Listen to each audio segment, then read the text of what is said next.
Speaking of that red tape you were talking about, where do you see crypto regulations going? What's his name? Kevin Gary O'Leary. Gensler? What's that?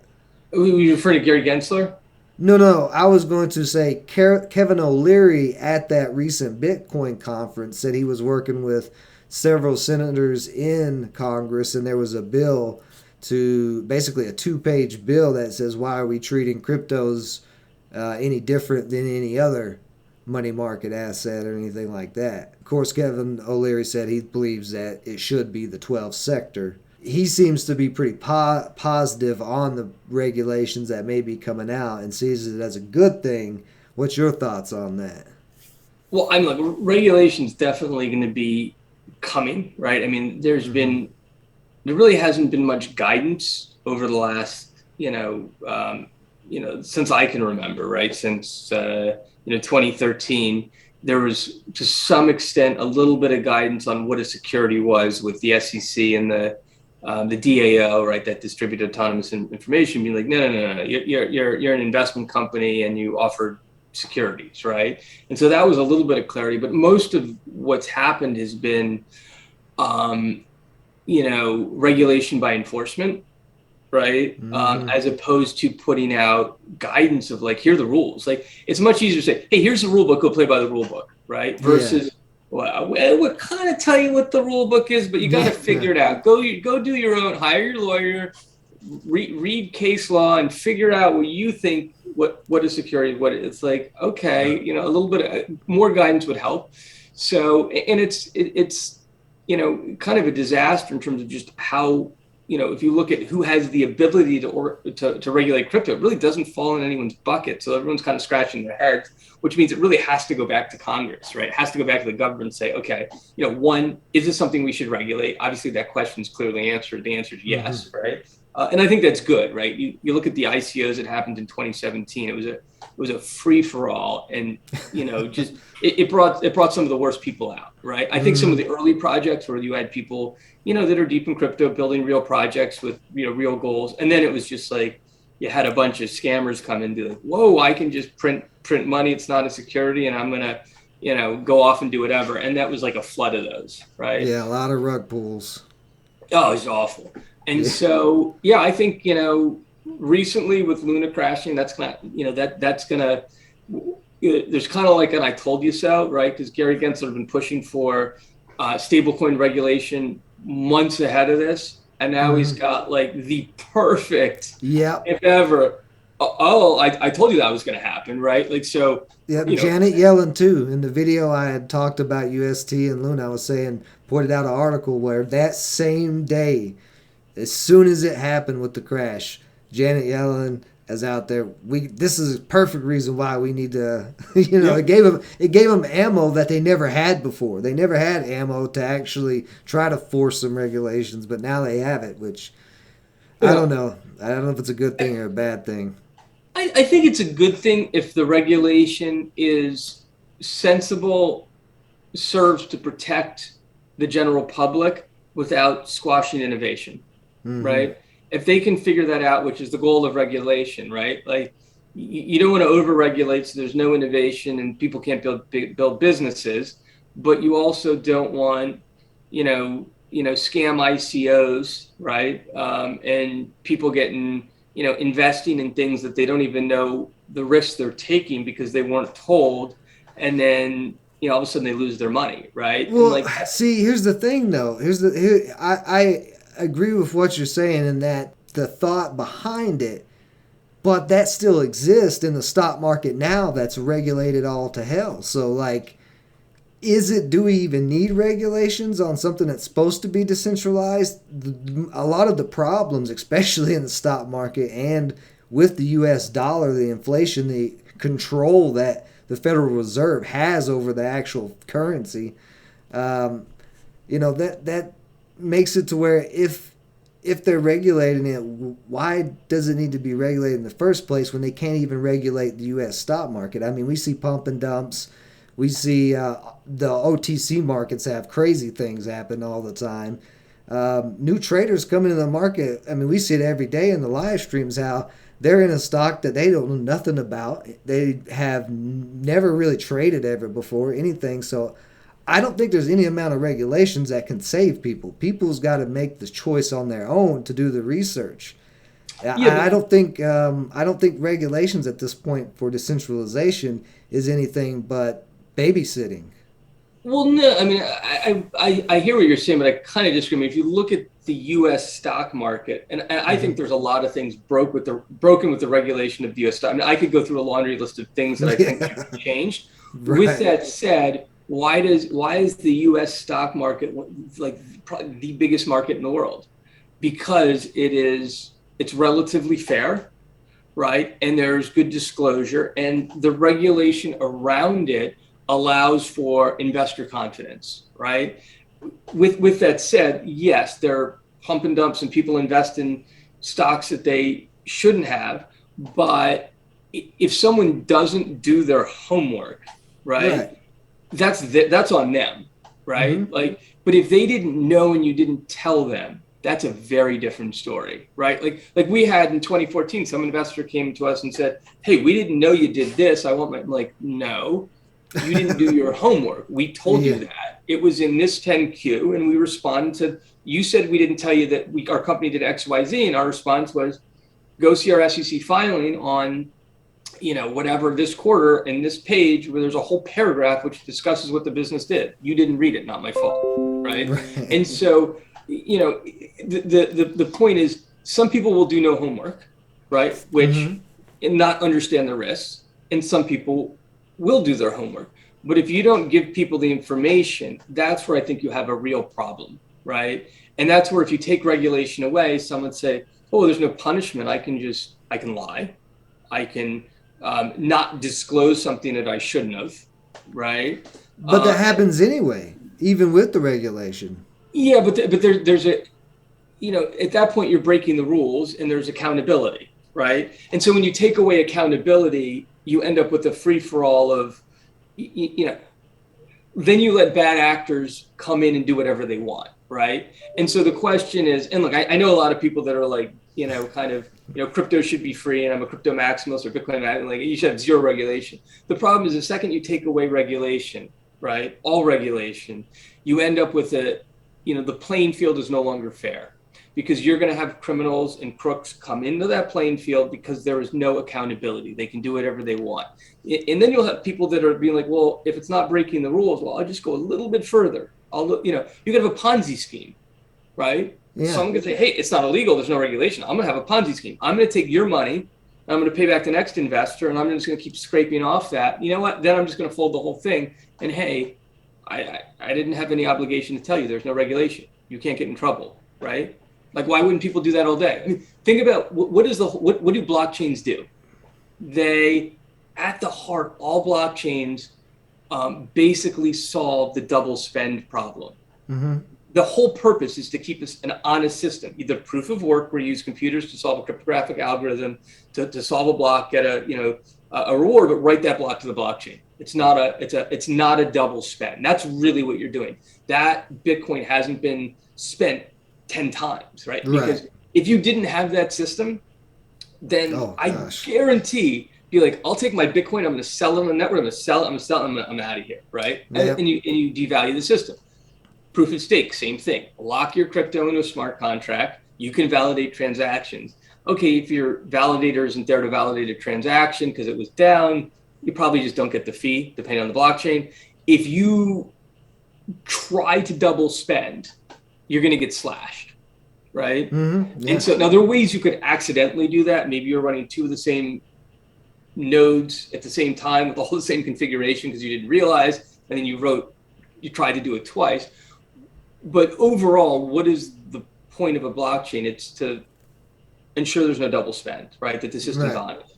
And so if you say, hey, there should be no regulation, it's like worse than a blockchain, right? It's like a free-for-all. Like, so I don't know. I think there needs to be the right regulation, right? Our markets wouldn't be as strong as they are today if we allowed people to have a complete free-for-all. With that said, you need to Well, You know, if you look I at disagree on the statement you just said about our markets being very strong in the U.S. and all that right now. I'm very, very bearish on the U.S. dollar, U.S. well, it's the economy, dollar. I'm talking about the markets. I'm talking about like the stock market in terms of size and the compared U.S. to stock other market. markets, right? Like, and look, there's a lot of things broken with the stock market, right? But I'm just saying you do have there is a lot of investor confidence in the U.S. stock market, um, For in the now. way it works, right? For now. And there is accountability on the other side. Is it perfect? Is Far there? from perfect. I Far from perfect, was just about right? to say, is there accountability on the other side? So what I'm getting at, two things. One, how can you regulate in just say the United States a global currency that other people are buying around the world? Because if there's no regulations in Australia, or say something another country that is similar to the geopolitical and geo all of that with the United States, but they have totally different regulations. Well, now you have different regulations messing with the actual free market of the cryptos of that market, because it's not one regulation all the way around. So that's just Look, like poking a beehive with multiple sticks. and that's you're 100% right, and that's the complexity, right? Mm-hmm. And that's why it's like so hard to get this stuff right. And I don't know what the answer is, right? I think, look, I mean, like the SEC would be thrilled if everything was a security and it could fall under their bucket, right, under their purview. A lot of these things aren't securities. Like Bitcoin's not a security. Mm-hmm. You know, Right. with that said, if you're going to, and I think this is where a lot of the, or some of the regulators and Congress members have kind of indicated that, like, if you hold someone else's private key, right, you hold their crypto, you're an exchange, like you have a duty to them, like you need to, you need to let them know what you're doing with it. Like, look at BlockFi, right? You Mm-hmm. could have an account with them, they have your crypto. What are they doing with it? They're lending it out. How are they paying you a high interest rate? How does someone, if you're getting paid a high interest rate on your crypto, where do you think that money's coming from? It's not a Ponzi scheme, right? Right. If someone's paying you 10% on your crypto, unless it's staking, where it's like you're participating in the consensus mechanism and you're earning a fee for transactions that are moving from one person to another, and you're getting a piece of that, right? That's different. If you're saying, hey, I'm going to take my crypto and someone's going to take my private keys, right, and then they're going to pay me interest on it, you're basically lending it out, right? And that happens on DeFi protocols as well. Mm-hmm. Who's on the other side of the trade, right? If it's a centralized organization, if they're paying you 10, it means they're lending it out and someone's on probably paying them 20. 30. Yeah. Or 30, what, I don't know. Yeah. They don't disclose this, right? Right. And so who did they just lend my crypto? Like if I went to one of these, and I lent my crypto, who's on the other side of that transaction, right? And like, if you don't know who that is, or those companies have no obligation to disclose or tell you what the risks are, they're just, we're going to pay you 10%, don't worry about it. Like, yeah, I worry about that, right? And if they're taking money from like the general public, like I don't know how you don't say you have no obligations, right? Like as a government, how do you say to your people that, yeah, these guys can take your money and go do whatever else, they're going to tell you they're going to pay you 10% and not tell you what they're going to do with the money? Like, well, that would just be like any bank now with a savings account. yeah, but the bank, you have a $250,000 FDIC insurance. Right? Yes, but that's insured in U.S. dollar, and if since the U.S. dollar is a fiat currency and it is that's a very very weak. Point. So, but separate those two things. One is government currency. We could have a whole discussion on the value of government currency, the devaluation. You can't separate the two though. If you're talking about regulating cryptos and the regulation and the taxes are going to be in the U.S. dollar, then it can't be separated at all. No, because then they're exactly attached, right?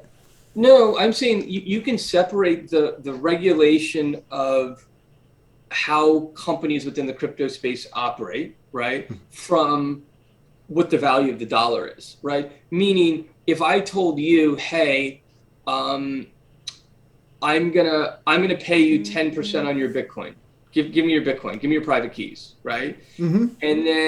And I don't tell you what I'm going to do with you. Hey, don't worry about it. You're going to give you 10%. And then I go to like gamble it in Vegas. Why not? I have no obligation to tell you what I'm doing. And if I win, right, I'm going to buy enough lottery tickets. Then I can pay the 10. But I could blow up the whole thing. So my point is something like that. The government has an obligation to make sure that companies aren't going to set up business like that and market to the general public, right, without knowing. Now, the question of what is the government doing with our money, our tax money, and what's going on with inflation, and should we be off of fiat currency and be using cryptocurrency because it's protected from government action? That's a whole different conversation, right? That's a very different conversation, and like happy to have that one, but you definitely can separate those things, right? You can like those are just different issues, right? Yeah, I agree with what you're saying as far as that is a totally different issue, but like the point I'm making is who is regulating right now is the problem I have, because they're not transparent with people's 401ks. They do the same thing with 401ks that you're saying could be the problem with cryptos. Nobody knows what's in those funds. You have to go and research those funds, and then when you look at those funds, they are on a whole different type of chart than everybody else looks at, because those funds are charted and made to run above actual true inflation. And this was part of the 2008 market crash. A lot of those mortgages and all that got put into people's 401ks, and people were basically paying for the same house multiple times. So those issues like that, when that's the people who is regulating, I can't see how their regulation could be better than the decentralized blockchain protocols themselves regulating. Well, that's a different concept, right? Like having a blockchain protocol that has, let's say, rules of how it's going to be written. Like Bitcoin has 21 million Bitcoin. I mean, obviously that could theoretically change if someone had 51% of the hash power. They could say, let's make it 22, right? Mm-hmm. And they could do that, right? But yeah, I mean, because the system fails occasionally, right, doesn't mean that you shouldn't have a system, right? It's like, don't throw the baby out with the bathwater, right? Like, yes, like you have a 401k plan. They should be telling you everything you need to know in there. Most people don't read it. Right. Again, there's a lot that could be done to simplify disclosure, make it more easily accessible by the average person, right?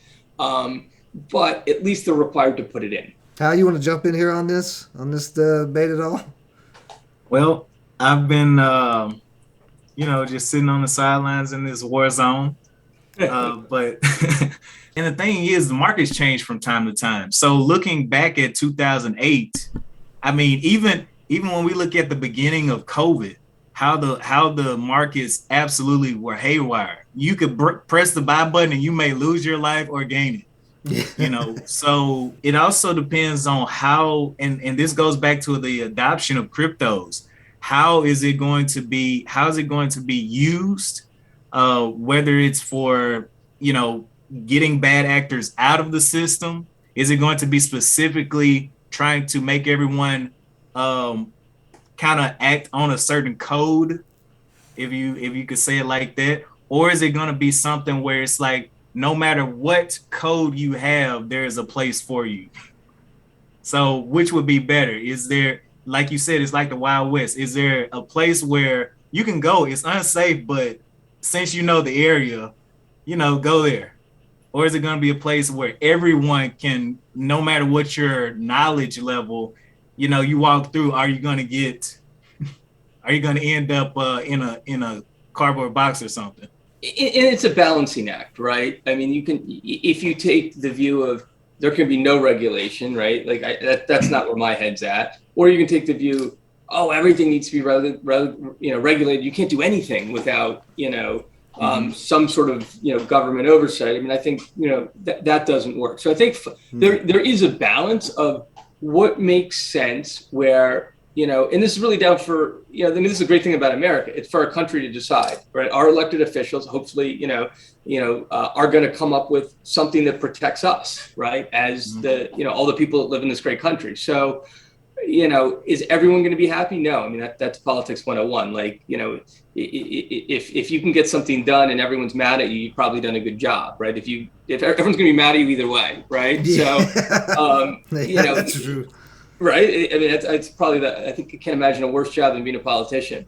But if we can find something that's a nice balance where, you're not going to lose your money, right? Like you may have risk, but like you're not going to get robbed, right? You may lose your money, but you shouldn't feel like you're just going to get robbed, right? Exactly. Someone shouldn't steal your money. Like that should not be something that someone could do, right? Or someone shouldn't be able to lie to you and say, hey, I guarantee you're going to make X, right? Like, come on, it's a lie. I mean, like, as a CEO of a public company, I don't think I ever use the word guarantee except in this like context right now. Like, it never comes out of my mouth, right? Right, like me too, as well. Like, but, there are a lot of people that'll steal from you. I mean, there are criminals out there. So how do you set up a system where it doesn't mean you can't lose money, right? Or you can't take risks, but that you at least know what they are if you want to know, right? Like here's a great example.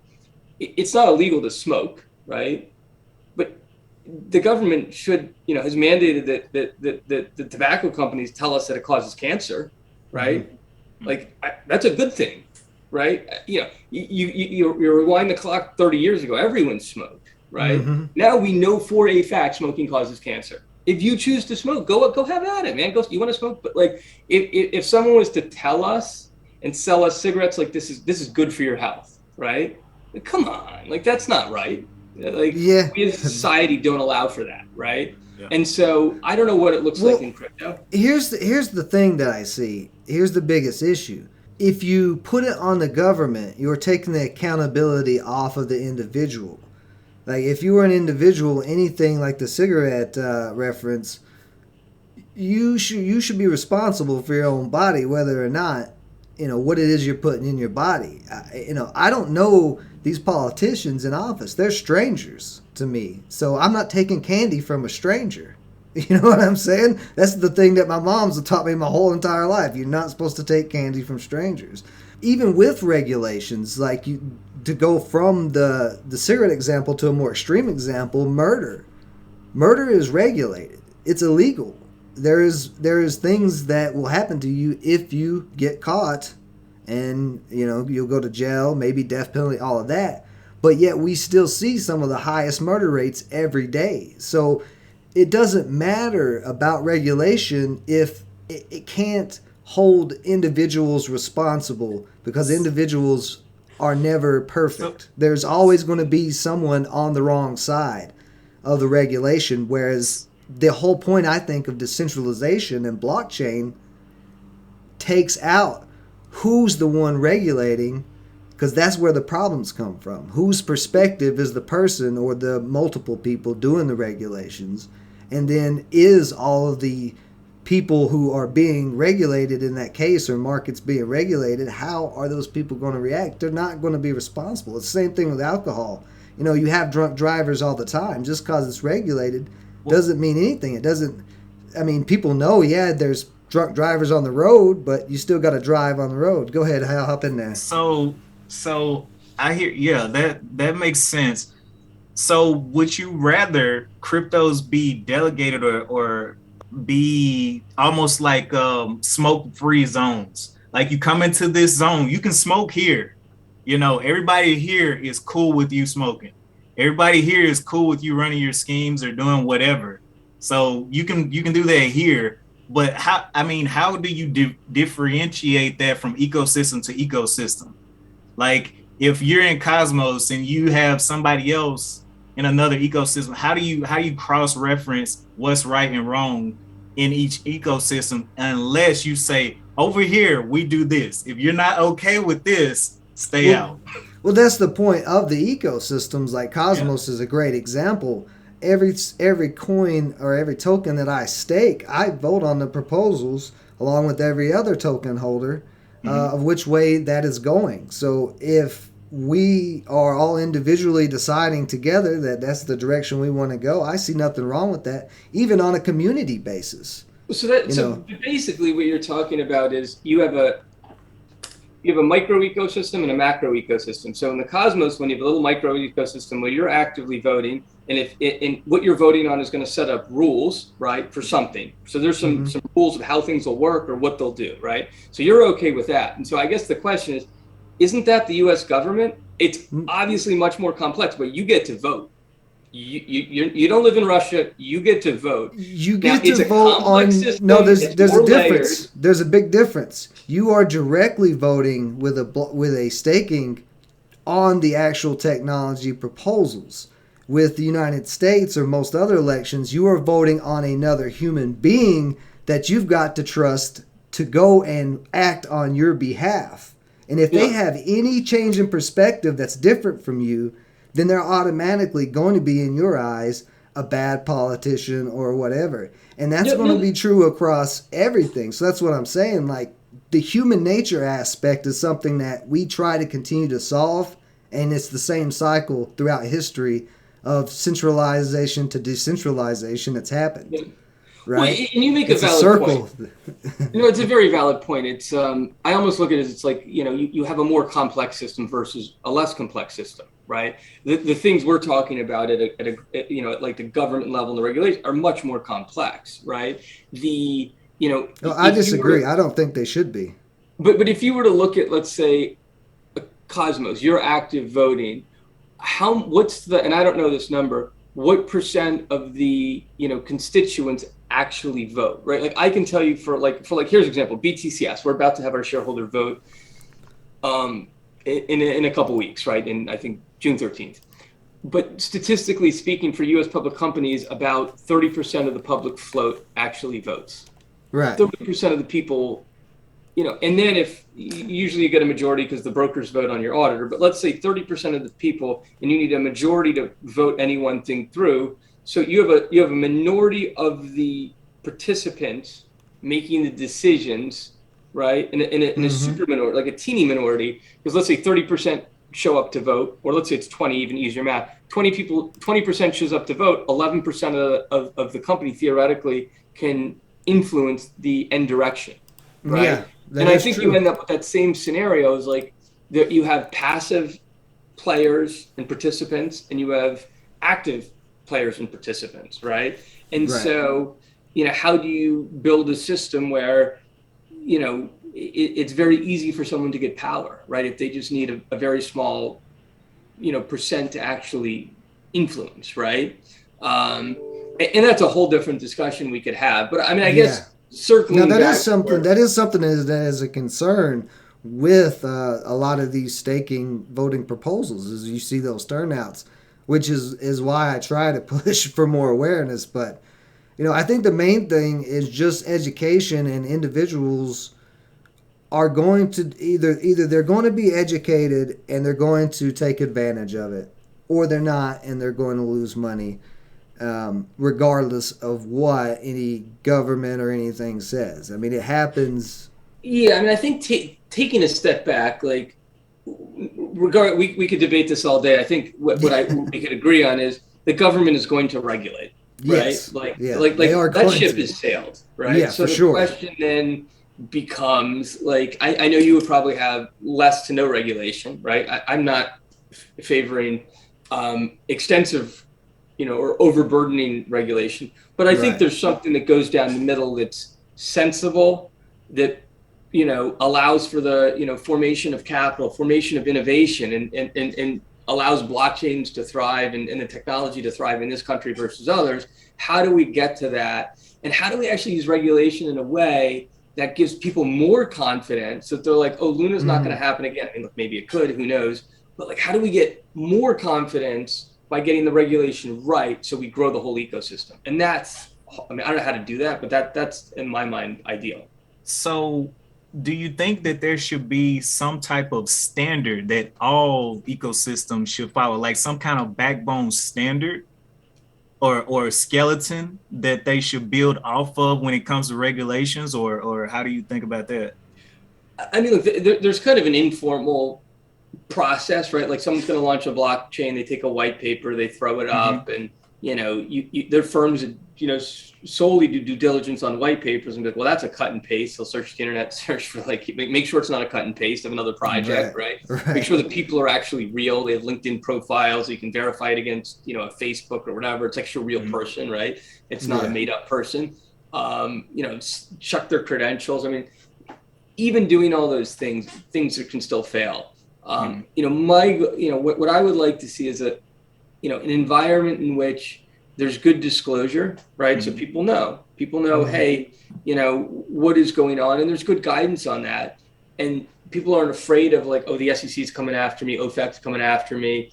You take that risk away, and they can say, okay, look, here's 5 things I need to do, right? That are like in plain English of what do I need to do, right? And then they can go do those and build their business in confidence, or build their project in confidence that they're not going to be, staring down, the barrel of, an enforcement action a year later, right? Yeah, exactly. And if someone was trying to do something criminal, like, and rob people, like, punish them to the extent you can, right? Like, just like your point, the murderers walking around.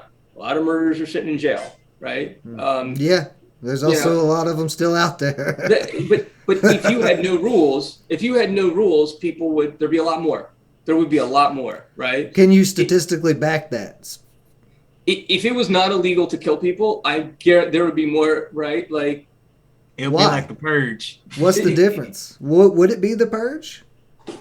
Yeah, what proof that exists throughout human history that if there's no government ahead of you, that everything will just go to anarchy? That's never been the case once in history. Here's a great example. Like, when you buy a carton of milk at the grocery store, do you trust that you're not going to get, for the most part, it's going to be okay to drink? No. Do you trust that? No. So you don't buy milk at the grocery store? Well, I'll buy it, but I don't trust it. If I had the option between getting it straight from a farm or the grocery store, I would get it straight from the farm. And the reason why I'm saying this goes back to the regulations, because our U.S. government has regulated a lot of the livestock to take certain vaccines and stuff like that will then transfer into everybody else. And that includes the milk and all of that. So, and not only that, the steroids, the tons of different science experiments that they're constantly doing to try to maximize the amount of meat they can get out of each animal from the genetic side, all of this type of stuff. No, I don't trust them. But I don't do you trust know what was in milk before? Like, there's a great documentary on Netflix I should send you about what happened with milk. People were selling milk on the street. It was unrefrigerated.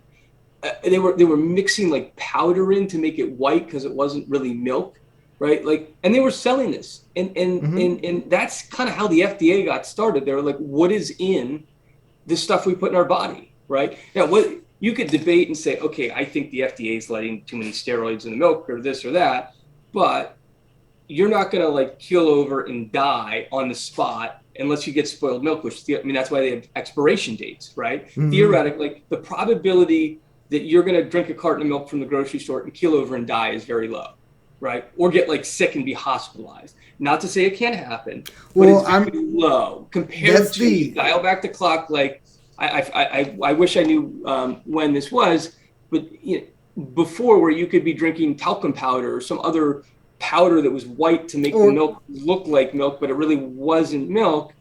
Like, it becomes very complex. And that's my point, is like, there's the right amount of regulation. No regulation leads to like fake milk. You're not even buying milk. You don't even know what you're getting, right? And so, but you can still, but what has changed? There's literally fake milks for sale, almond milk, all these other type of milks, just because they're not the talcum powder. It's still other things that are coming out. But they tell you what now it it's is. just got a pretty picture. They tell you it's required to put on the package what's in it. If you buy a carton of almond milk, it'll say it's I understand almond. that. I understand right? that label is put on there for a reason. But have you ever been to the farm that put that label on that thing and verified that information? No, and that's look, and that would be, in my mind, like, I don't know what the FDA, inspection process is, right? This was just a kind of a high level example, right? But, I think it would be over-regulation if you had like a government official watching the guy milk the cow or the machine milk the cow, and then well, that would be a waste of every tax single dollars process, for right? sure. That'd be a huge Like, waste of tax dollars. You know, if you say, hey, you have to tell people what's in your product, like, I think that's a good thing, right? For food, and we eat it. Come on, like, you know, you can, you know, if someone wants to say they're you know, it's free range chicken and it's never had steroids or it's organic, there's actually, you know, like a set of things that qualifies that. Now, is it perfect? I agree with you. Like, regulation is not perfect. There's always debate on where that line is drawn on various things. But like, I don't know. I'm not a fan of no regulation. That's just, to me, it opens the Wild West. And that goes for crypto too, right? Like, I think my point is not so much that it needs to be. I'm not one of the crypto maximists, like you're saying. I think there needs to be some type of law, some type of regulations, but I think it's more of a community level thing. I think when you get these bigger powers trying to decide what's best for a whole bunch of different communities. Same thing with blockchain, which are all different communities based around the world. People in those communities are all over the world. How can that one label that you put on top of it, how's that going to do anything? Because it still is not, even all the examples I'm talking about, again, you're taking candy from a stranger, and I don't think it's necessary. I think the macro level is unnecessary for regulations. That's where things always gets complicated. Like you were saying, that's where it's complicated. But why? Why is it complicated? Because we're still dealing with humans. Whether you're dealing with 2 humans or 100 million humans, it's still going to be the same, because humans are the same as far as what their species. Now, can they all have different perspectives? All of that, of course. But as far as what we can put in our bodies, as far as what, you know, we can physically do, all of that, we're all pretty much genetically made up the same and are going to repeat the same things we've repeated throughout history. And I've just never seen it throughout history any type of starting with even the smallest centralization, the smallest regulation coming from a central area. It always ends up in failure. And I think that's what we're seeing right now in the U.S. economy, with the U.S. dollar, with the stock market, with inflation at, 10, 11%. All of that is because it doesn't work. These max blanket regulations, especially for cryptos, is impossible. Yeah. Well, I mean, like, with inflation, we also have, we're feeling the effects of a pandemic. Right, like, supply chains were constrained because everyone was at home, and there's a lot going on, right, with the pullback, and we've seen there's always pullbacks in the stock market. There's always recessions, right? Every 10 to 15 years, the market takes a dump, right? I mean, it's if you look at a chart of the NYSE or NASDAQ, I mean, just look at it. It's like it has cycles. So I don't know, how much you can blame regulation on market moves. And well, I disagree with your definition of inflation. By the way, you just said everything you said. I don't believe in the definition of inflation that comes from Keynesian economists and monetarists and all of that. That inflation is because of certain factors. Inflation is, the original definition is to expand.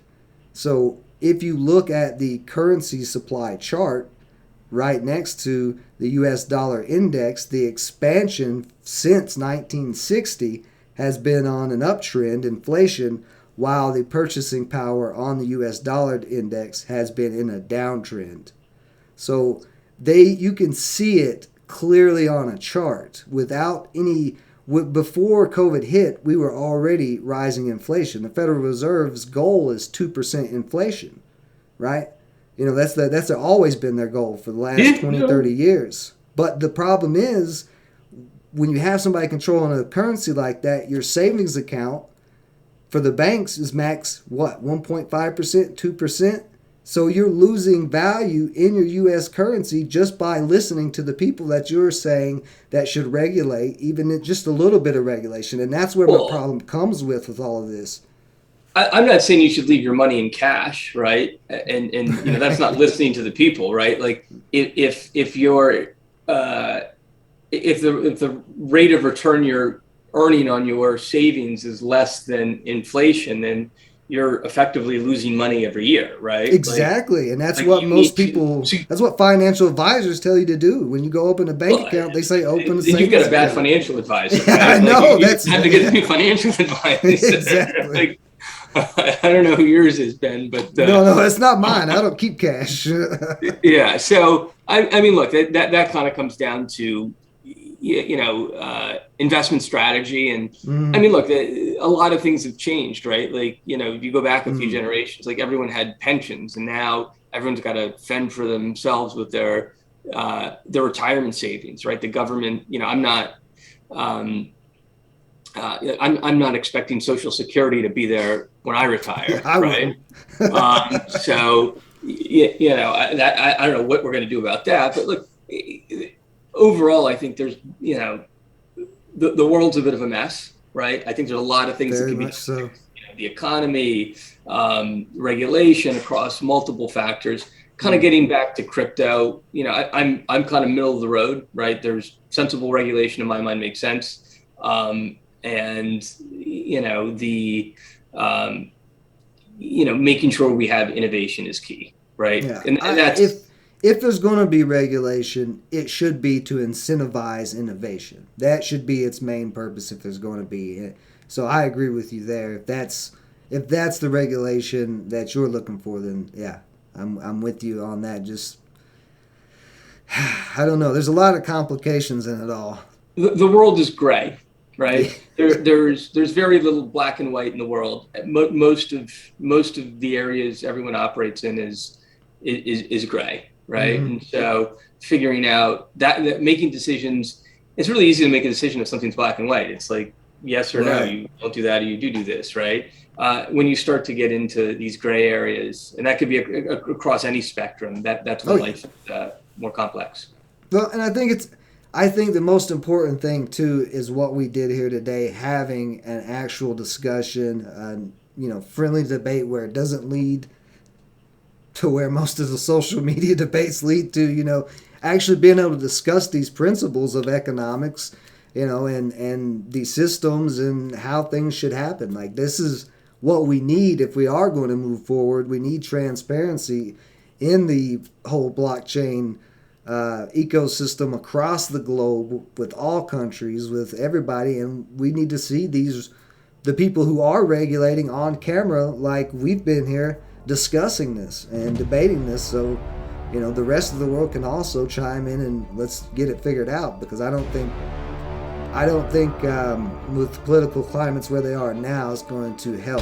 We need to be having discussions. That's just all there is to it.